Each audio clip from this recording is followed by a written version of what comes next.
역사서 룻기로 들어왔습니다. 여호수아, 사사기, 룻기. 이제 다음 시간에 사무엘상 이렇게 이어지지요. 오늘 본문을 어머니의 하나님, 나의 하나님 이렇게 정했는데 오늘 본문에는 그런 말씀이 없지요. 그러나 이 말씀이 익숙할 줄 압니다. 왜냐하면 1장에 나온 말씀이지요. 1장에 그 유명한 룻이 시어머니가 너희 남편도 죽고 자녀도 없으니 친정으로 돌아가라 할 때에 아닙니다. 저는 이 집에 시집을 왔고 비록 남편이 세상을 떠났지만 어머니를 떠나지 않겠습니다 해서 그 룻이 아름다운 정절과 고백으로 1장에 유명한 말을 남기지요. 그 말씀이 1장 16절 17절 말씀에 나오는데 룻이 이르되 내게 어머니를 떠나며 어머니를 따르지 말고 돌아가라 강건하지 마옵소서. 어머니께서 가시는 곳에 나도 가고 어머니께서 머무시는 곳에서 나도 머물겠나이다. 어머니의 백성이 나의 백성이 되고 어머니의 하나님이 나의 하나님이 되시리니 바로 그 부분이죠. 그러니까 1장 16절 마지막 부분에 어머니의 하나님이 나의 하나님이 되시리니 어머니께서 죽으시는 곳에서 나도 죽어 거기 묻힐 것이라. 만일 내가 죽는 일 외에 어머니를 떠나면 여호와께서 내게 벌을 내리시고 더 내리시기를 원하니이다. 대단한 결의를 시어머니한테 하는 말씀, 룻기서를 기억하시는 분들은 이 1장 16절 17절 말씀을 모르는 분이 없을 줄로 압니다. 바로 거기에서 어머니의 하나님이 나의 하나님이 되시리니 하는 말씀을 오늘 제목으로 삼고 룻기서가 과연 어떤 책인지 오늘도 간략하게 상고하도록 하겠습니다. 자, 룻기 하면은 역사서에 포함되어 있는 아주 내용이 간략한 그런 말씀이지요. 자, 룻 하는 말은 한 여인의 이름이지요. 그 여인은 선택받은 이스라엘 땅의 유대인이 아니고 모압 땅의 룻이라는 여자이기 때문에 그 시대에는 선민이 아니고 이방인이라고 할 수 있겠지요. 그렇게 모압 여인 룻이 주인공으로 되어 있는 참으로 아름다운 전원시, 시적인 그런 전기가 이 룻기서의 말씀이라 하겠습니다. 길지 않는 짧은 말씀 속에서 룻의 고부관계, 시어머니와의 고부관계의 가정윤리의 표본이 되어 있기 때문에 5월달 가정의 달 또는 어머니 주일날 이 본문으로 설교를 왕왕 들어보셨을 줄로 압니다. 자, 특별히 이 룻이 나오미 집에 시집을 가서 한 며느리가 됨으로 말미암아 내중에 다윗 왕가의 족보에 등재가 된 것을 보게 되면 참으로 우연한 일이 아니고 놀라운 일이다 이렇게 말할 수가 있겠지요. 자, 다윗 왕가에 이방인의 피가 섞인 역사적 사실이 이 룻을 통해서 나타나게 되지요. 그리고 특별히 이제 남편이 될 보아스의 속량으로 보인 그리스도의 속죄, 예수 그리스도가 우리의 죄를 대신 속해 주시는 속죄 제물, 그것을 히브리 말로 고엘 사상이라고 그러지요. 고엘 사상, 친족 또는 기업 물을 자, 그러니 고엘 사상이 오늘 본문에서 그대로 나타나고 있습니다. 그래서 본서의 명칭은 고대 성경으로부터 원전으로부터 룻이라는 이름을 다 사용합니다. 그래서 룻 또는 룻기서 이렇게 룻이라는 그 여인의 명칭을 따서 룻이라는 말씀은 고대 성경부터서 오늘날에 이르는 성경 모두에게 그 명칭을 그대로 사용하고 있습니다. 히브리인들에게는 특별히 절기 때에 성경을 그들에는 구약의 성경이지요. 즐겨 읽는 애송하는 책이 5권 있는데 아가서, 룻기, 전도서, 애가, 에스더 이 5권을 오순절이나 유월절이나 장막절이나 부림절 때 그 절기 때에 하나님의 말씀을 낭독하는 그런 순서가 있는데 그때에 5권의 책을 즐겨 낭독을 했습니다. 그 안에 5권 속에 룻기가 들어가게 되지요. 고대로부터 사사기와 밀접이 연관되어 있기도 하느니 룻기서는 이렇게 사랑받는 하나님의 말씀이다고 말씀을 드릴 수가 있겠습니다.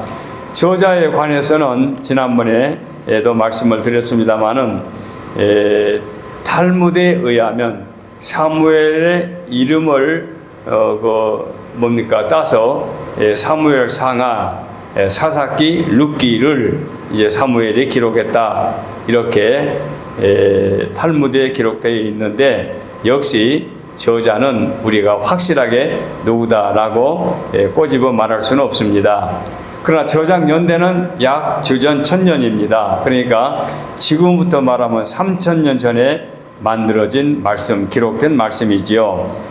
주전 1000년이니까 지금이 주후 2000년이 넘었으니까 3000년 전에 기록된 이 말씀이 오늘날까지 이렇게 익숙하게 사랑받고 있으니 매우 가치가 있는 귀한 말씀이다. 이렇게 드릴 수가 있겠습니다.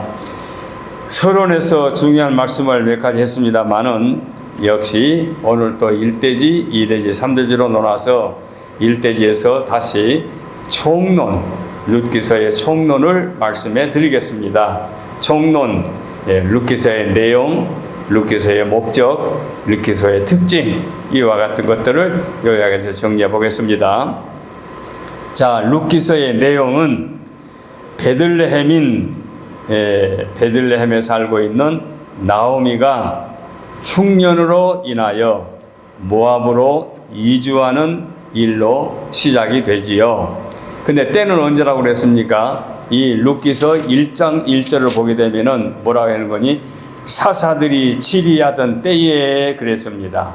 그러니까 사사 시대에 일어난 한 가정의 사건이지요. 그래서 모압으로 이주할 때에 남편과 아내 본인이 남편과 2 아들과 더불어 이주를 합니다.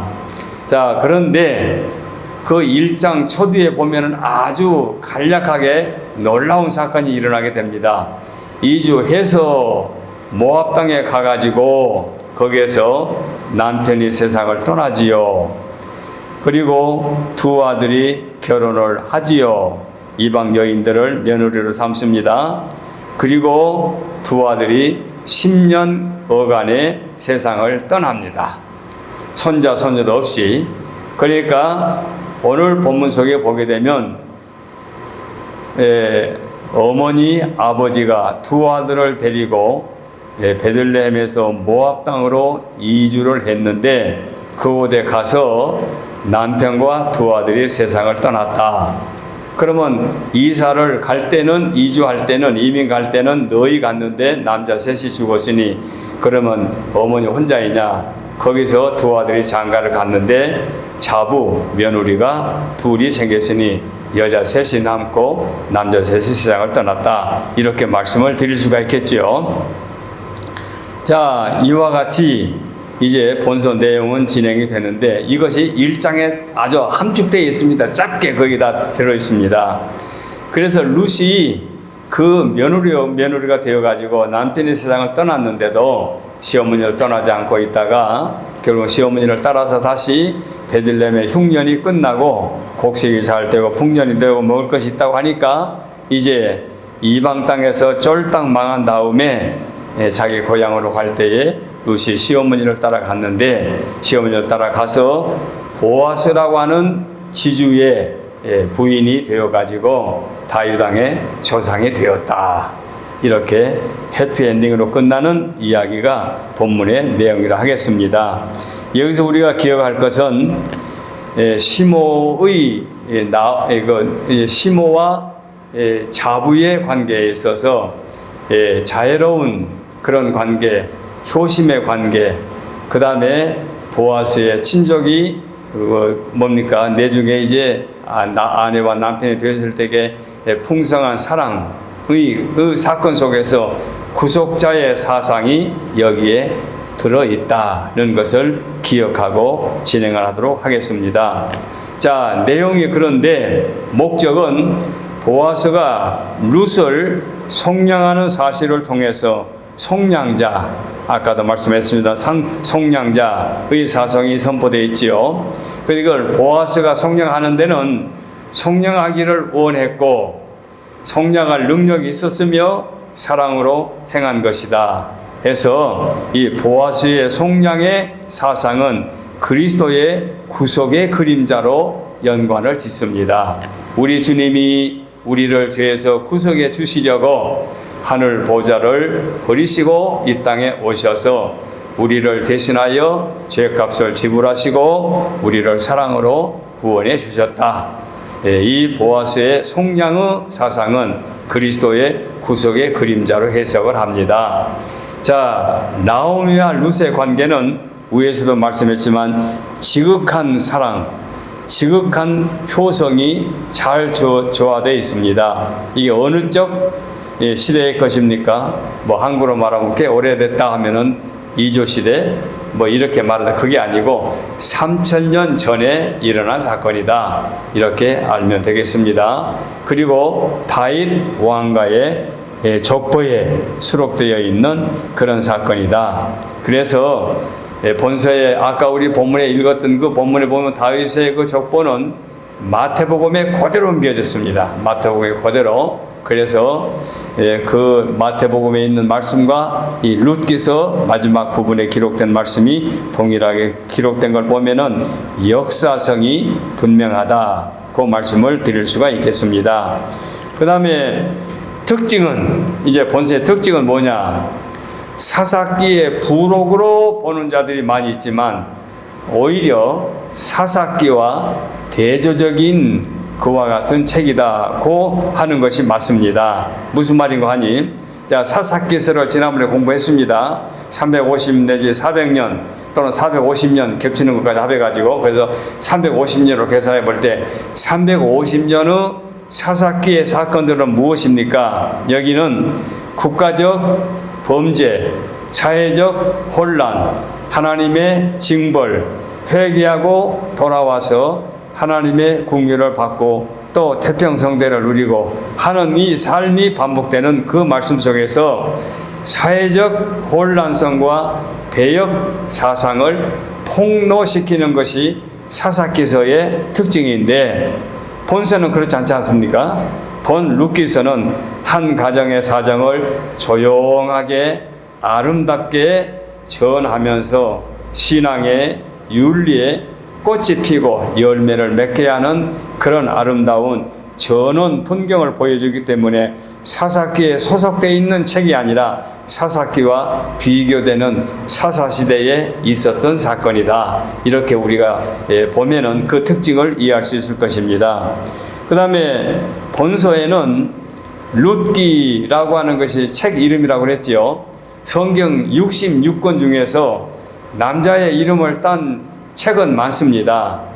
뭐 여호수아, 뭐 사무엘 상하 또는 뭐 선지서 같은 경우는 이름을 다 따지 않습니까? 심지어 신약에 오면은 마태가 쓴 복음서를 마태 또는 마가가 쓰는 복음서를 마가복음, 누가 또는 요한 그리고 베드로 그 다음에 뭡니까? 요한계시록, 아까 사도 요한 이렇게 이름을 따서 기록된 책이 많은데 여자 이름을 따서 책 이름으로 붙이는 곳은 단 2곳밖에 없습니다. 66권 중에 그 중에 한 권이 룻기이고 한 권이 에스더이지요. 에스더와 룻기 두 책은 여자들의 이름을 따서 책 제목으로 붙였다고 하는 것도 하나의 특징으로 우리가 찾아볼 수가 있습니다. 그런데 에스더와 룻기를 비교해 볼 때 재밌습니다. 에스더는 고귀한 신분으로 국민을 구원하는데 역할을 합니다. 왕의 부인이 되어가지고 자기 동족을 구원하지요.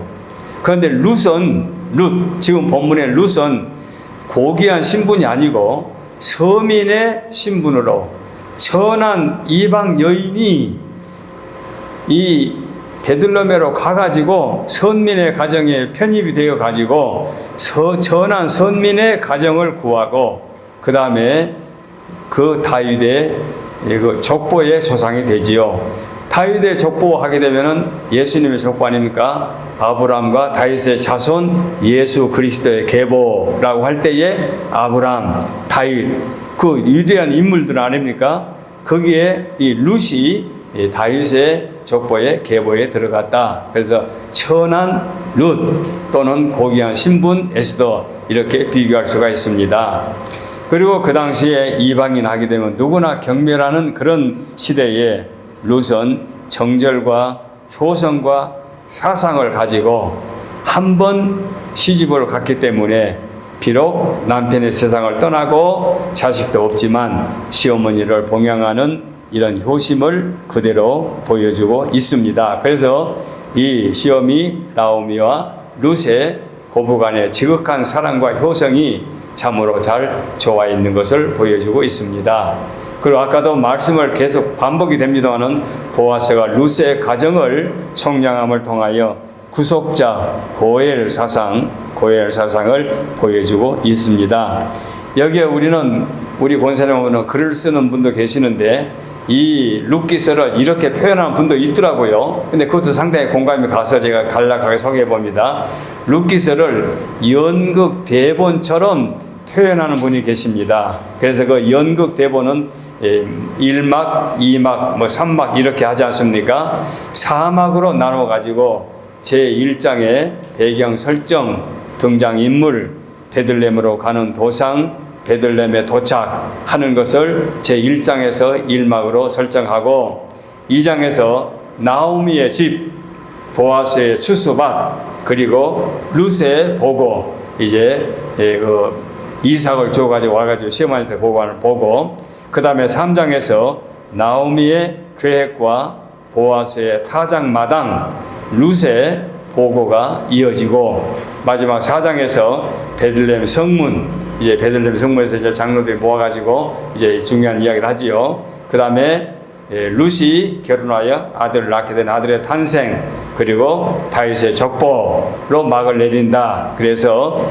연극 대본의 각본처럼 할 때에 1막, 2막, 3막, 4막으로 해설까지 겹해서 이렇게 연극 대본처럼 묘사하는 그런 분도 있는데 상당히 흥미롭다. 이렇게도 제가 생각해서 추가로 말씀을 드립니다. 이렇게 총론이나 개론적으로 말씀을 드리고 또 반복이 될 확률이 많습니다만은 본서의 내용을 다시 한번 정리해 보겠습니다. 2장은 본서의 내용입니다. 이 대지는.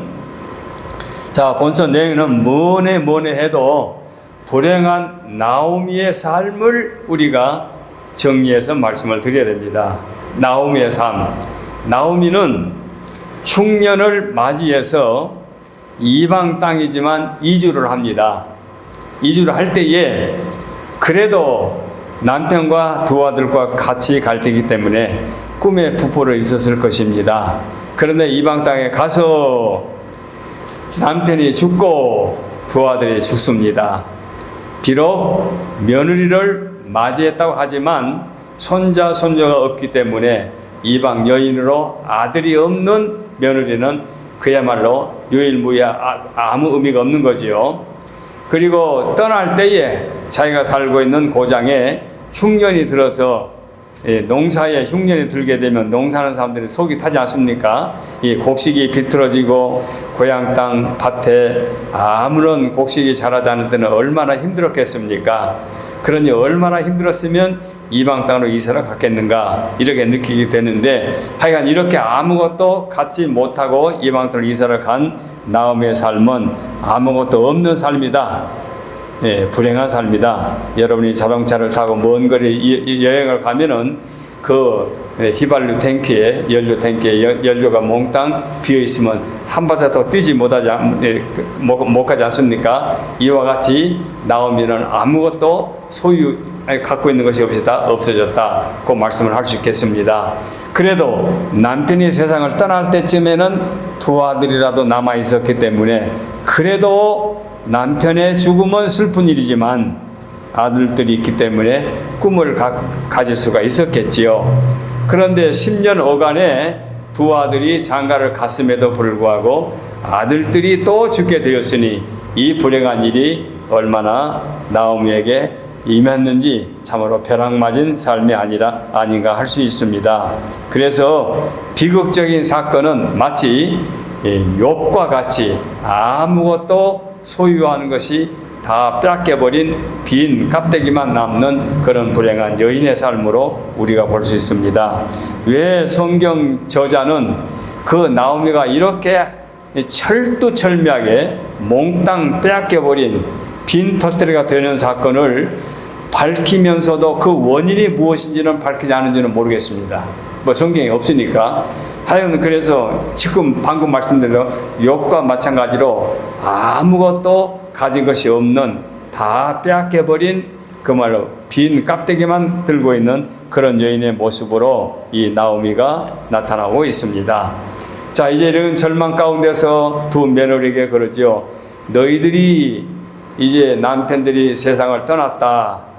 그리고 내가 젊고 남편이 있으면 자식을 낳아서 너희들에게 대를 이어줄 수 있을 그런 풍속에 따를 수도 있을는지 모르나 나는 전혀 가능성이 없지 않느냐? 나는 남편도 세상을 떠나고 나이도 많으니 내가 자식을 낳아서 훗날 너희들의 서방으로 신랑으로 물려줄 수가 없기 때문에 도무지 가망이 없다. 그러니 너희들 친정으로 본가로 돌아가라 하는 것이 나오미의 정직한 며느리를 향한 이야기지요. 자, 그런데 두 며느리가 두어 같이 눈물을 흘리면서 간 것이 아니라 여기서 루시 어머니를 따라가게 되는 것이라는 것을 볼 수가 있는데, 저건 이렇게 나오면은 아무것도 가진 것이 없게 되었습니다. 심지어 이름까지도 나오지 않습니까? 나오미라는 말은 즐거운 자라는 뜻인데 내중에 다 빼앗겠다, 아무것도 아닌 것이다 라고 해서 그야말로 불행한 이름으로 그 이름을 바꾸라고까지 하는 얘기를 보게 되면은 참으로 나오미의 삶이 어떠한가 하는 것을 짐작할 수 있습니다. 자, 그런데 하나님께서는 이 여인을 기적적으로 채워주십니다. 성경 저자는 텅텅 비어있는 이 나오미에게 하나님이 채워주신 것을 보여주고 있습니다. 어떻게 보여줍니까? 자, 1장 5절에는 두 아들이 세상을 떠나서 이제는 다 떠난 것 같지만 4장 16절에 보니까 그 16절 말씀 속에 아기를 취하여 품에 안기게 되지요. 그리고 그 아이를 가리켜 베들레헴 여인들이 나오미가 낳은 아들이라고 칭송을 합니다. 물론 혈통으로 따지면 며느리가 낳았으니까 손자뻘 되지요. 그런데 나오미가 낳은 아들이라고 부르게 되지요. 그래서 4장 17절 말씀을 보면은 이제 우리 아까 읽은 말씀 속에 나오미가 아들을 낳았다고 하는데 이 베들레헴 여인들이 네 생명의 회복자며 네 노년의 보양자라고 15절에 4장 15절에 말씀하고 있지요. 그래서 모든 것을 다 잃어버린 텅텅 비어있는 빈 껍데기 같은 그 여인 나오미에게 생명을 돌아오게 할 자가 주어졌으니 이보다 더 큰 기쁨이 어디 있겠는가 하고 노래를 하게 되지요. 그래서 히브리인들은 룻기를 아까 말씀드려 맥주 감사절 77절 때에 이 말씀을 즐겨 읽었다고 그러죠. 77절의 절기가 무엇입니까? 그야말로 6월절부터서 7 곱하기 7 49 7주가 지난 다음에 49일이 지난 후에 추수 축하, 그러니까 봄 1년으로 따지면은 이른 추수, 가을 추수는 늦은 추수, 이른 추수 절기가 아니겠습니까? 이때에 7일이 되면은 보리 밀 추수를 하고 나서 이 감사절에 룻기를 읽었다. 즐기면서 읽었다. 아까 이렇게 말씀을 드린 기억이 납니다. 그래서 입센 같은 사람은 말하기를 룻기서는 한마디로 위로의 책이다. 위로의 책. 위로의 말, 위로의 책. 위로의 책이다고 하는 말을 했다고 합니다. 하나님께서는 불가능을, 빈 껍데기를 바꾸시고 공허한 자를 풍요롭게 채워주시는 것을 이 본문에서 볼 수가 있습니다. 그래서 채워주신 하나님께서 자 어떻게 채워주시느냐? 보아스를 통해서 이제 하나님께서 역사가 이루어지게 됩니다. 룻의 주제가 여기지요. 그래서 잃어버린 나오미의 삶이 풍성해지는 이유는 하나님께서 나오미의 삶을 풍성하게 채워주는 그 부분에 있어서 하나님이 하시는 일이 바로 그것입니다. 지주, 돈 많은 농사를 많이 짓죠. 보아스를 통해서 하나님께서 이제 룻과의 사랑을 통하여 인애를 통해서 역사를 하게 되지요. 그래서 룻이 시므에 대한 효심, 그리고 보아스가 룻에게 베풀어준 사랑, 그리고 룻의 아름다운 정절로 가정을 이루어서 보아스가 기쁨으로 아내로 맞고 그 공공한 가정에 먹을 것을 제공해 주고 아들을 낳게 주심으로 하나님께서 사랑으로 채워주셨다 하는 것이 오늘 본문의 내용의 골자고 가장 중요한 부분이라고 말씀을 드릴 수가 있습니다. 자, 이제 마지막 세 번째로 그러면 룻기의 중심 사상을 또다시 간략하게 말씀을 드리겠습니다. 룻기는 하나님이 세우실 나라, 하나님이 세우실 나라가 있게 되는 언약의 땅을 다스릴 영원한 왕권을 가지신 자손이 오는 계보에 기록된 한 부분의 귀한 사건을 말씀해주고 있습니다. 하나님께서 아브라함의 후손 그리고 다윗의 계보, 그게 예수 그리스도를 탄생케 하시고 예수 그리스도를 통하여 인류의 구속이 이루어지게 되지요. 이와 같은 역사가 룻기, 이 룻이라는 여인을 통해서 그 한 사건 속의 한 부분을 차지하게 만들어 주시죠. 그래서 룻기는 사사 시대를 역사적 배경으로 아까 제가 1장 1절 말씀했죠. 하여 룻이 다윗 왕의 증조 할머니로서 보아스에게 다윗의 아버지인 이새의 아버지 오벳을 낳음으로 말미암아 이스라엘의 왕이 세워진다고 하는 놀라운 역사가 이어지게 됩니다. 바로 이것이 언약의 씨라 할 수 있겠습니다. 바로 이 사건이 사사들이 치리할 때에 일어난 사건. 그러나 사사들 시대에 살고 있던 그 어느 사람들도 앞날에 다윗의 후손으로 예수 그리스도가 이 땅에 올 것을 모르고 암흑 시대를 살고 있는 그때에 하나님이 룻이라고는 한 여인을 통하여 그런 역사를 이어지게 만들어 주신 거지요. 그래서 엘리멜렉이 가정이 가나안 땅에서 이방 땅으로 이주를 하고 룻을 만나고 그 다음에 나오미가 엘리멜렉은 세상을 떠나고 나오미가 그 며느리를 데리고 와가지고 그 땅에서 이제 새롭게 가정을 꾸려가지고 거기서 자녀를 낳았다. 이렇게 말씀을 드릴 수가 있습니다. 자, 이런 역사가 룻기서인데 룻기서는 기업을 물을 자로 등장하는 보아스를 통해서 하나님께서 아브라함과 그 후손에게 대대로 맺은 땅과 자손의 약속을 하나님이 기업을 물을 자로 선택하셔서 후사가 나오게 하신 것을 우리는 볼 수가 있습니다.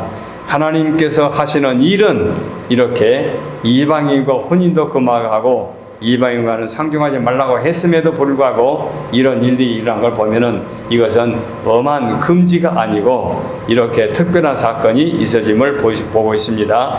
여기에서 하나님의 아들 예수 그리스도가 탄생했다고 하는 것은 놀라운 일이 아닐 수 없습니다. 바로 이것이 아브라함과 다윗의 자손 예수 그리스도의 세계라, 예수 그리스도의 계보라. 바로 이제 여러분들이 오늘 말씀을 듣고 이제 마태복음 1장 1절을 들어가면은 아브라함과 다윗의 자손 예수 그리스도의 세계, 아브라함과 다윗의 자손 예수 그리스도의 계보라는 말씀을 드릴 때 그 다윗의 자손라고 하는 그 말씀 속에서 룻의 다윗의 조상 룻이 들어있다고 하는 것을 우리가 말씀을 드릴 수 있습니다. 보아스를 통해서 룻이 낳은 다윗은 하나님께서 아브라함이 맺은 언약의 씨로 하나님께서 약속해서 메시아의 조상으로 우리에게 남겨주셨습니다. 해서 우리는 그리스도를 통하여 구원함을 받고 우리가 하나님의 거룩한 백성이 되었습니다. 하나님께서 이렇게 역사하심으로 우리는 구원의 반열에서 하나님 백성으로 살아가는데 룻기서 같은 말씀 속에 이런 교훈이 들어있음을 우리는 깨닫게 됩니다. 이제 이어서 다음 시간에는 사무엘상 그리고 사무엘하, 열왕기상, 열왕기하 이렇게 역사서가 이어지게 되겠습니다. 오늘은 여기까지 말씀을 드리겠습니다. 기도하겠습니다.